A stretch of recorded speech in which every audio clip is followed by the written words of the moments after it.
70'e çıktım. Karaganda üyü olup. Şaharda. Özünüz Özgün taraftan Ha, balıktınız. özüm. Niyazali Tahir.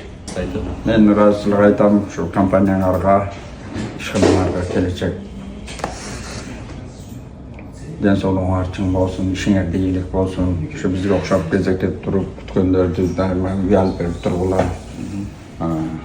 Densoğlukta olu aman жүрgülü, şu lüydü jaktırıp aldık. Baldarımı jaktı, kızlarıma. Gezeke durup küttük.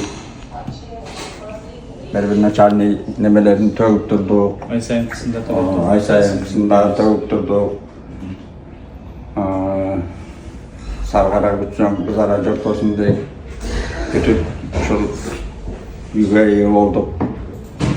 Жақсы, рахмат сіздерге дағы ішіңерде игілік болып, коллективіңер менен аман жүрүп, денсаулықты болып, аман. Жақсы, сізге дағы рахмат, сауыр қылушыға чейін күткөнүңүзгө ай сайын төлөп турдуңуз, аныңызга рахмат айтабыз. Анан дагы сырткарга ар дайым келген сайын жакшы сөздөрүңүздү айтып, батаңызды берип келдиңиз.